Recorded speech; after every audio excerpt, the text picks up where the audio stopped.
एक छोटे से गांव में मोहन नाम का लड़का रहता था जो काफी गरीब था। उसका सपना था कि वह स्कूल जाए। उसके पिता खेत में काम करते थे और घर चलाया करते थे और उसकी माँ घर गृहस्थी संभालती थी और मोहन और उसके पिता का ध्यान रखती थी। मोहन दिन भर में दो काम करता था। पहले अपने पिता के साथ दिन में खेतों में काम करता, फिर शाम में अपने माँ के साथ बैठकर पढ़ाई करता था। ऐसे ही दिन बदलता गया। एक दिन जब मोहन अपने खेत पर काम कर रहा था तब उसे कुछ चमकदार चीज दिखाई दिया। वो किसी महिला का गहना लग रहा था। ये देखकर मोहन बोला, अरे ये तो किसी महिला का गहना गिरा हुआ लगता है, मुझे इसे लौटाकर उसकी मदद करनी चाहिए। ये कहकर मोहन और उसके पिता मुखिया जी के घर जाने लगे। उस महिला का गहना वापस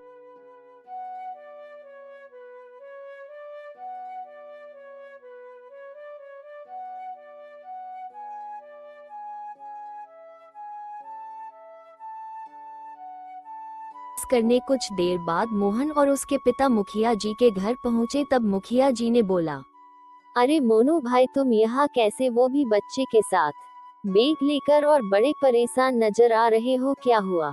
अरे मुखिया जी, क्या बताऊं आपको, मेरे बेटे को अपने खेत से किसी महिला का गहना मिला है, उसे ही आपको देने मेरा बेटा आया है। मुझे तुमसे यही उम्मीद थी, तुम्हारे जैसे सब बच्चे हो तो ये देश कितना आगे जाएगा। मुझे तुम पे गर्व है, तुम्हें तो इनाम मिलना चाहिए।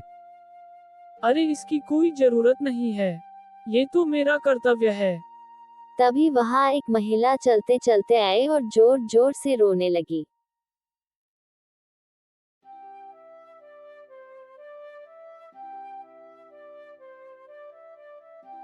तब ये देखकर मुखिया जी बोले, अरे बहन जी, आप क्यों रो रही हैं?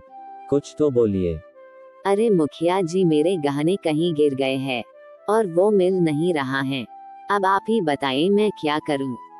ये सब सुनकर मुखिया जी जब सब कुछ समझ गए थे तब सारी बात उस महिला को विस्तार से बताया।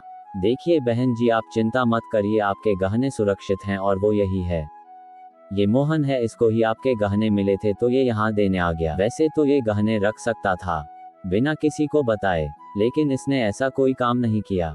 ये सब देखकर वो महिला मोहन से काफी ज्यादा खुश होती है और बोलती तुम्हारा है, लाख लाख शुक्रिया जो तुमने मेरा गहने वापस कर दिया। देखिए ये तो मेरा कर्तव्य था, मैं इसके बदले बस एक चीज चाहता हूँ कि गांव में एक स्कूल खुल जाए जो गरीबों के लिए रहे। तुम्हारे जैसे सभी लोग ईमानदार हो जाए तो ये देश कितना आगे बढ़ेगा।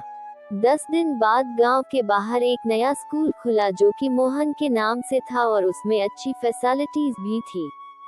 और ये स्कूल वही महिला खोली थी जिसका मोहन ने गहना वापस किया था। ये सब देखकर मोहन और उसके परिवार काफी ज्यादा खुश हो गए। तब मोहन की माँ ने उस महिला से बोला,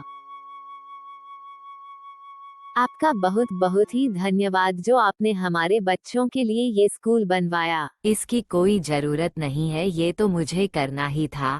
मोहन ने इतना बड़ा काम जो किया था इसने मेरे लिए। कुछ दिन में ही सारे बच्चे स्कूल में जाने लगे और ये देखकर मोहन काफी ज्यादा खुश हुआ। तो हमें इस कहानी से यह सीख मिलती है कि हमें किसी और का सामान अपने पास नहीं रखना चाहिए बल्कि उसे लौटा देना चाहिए।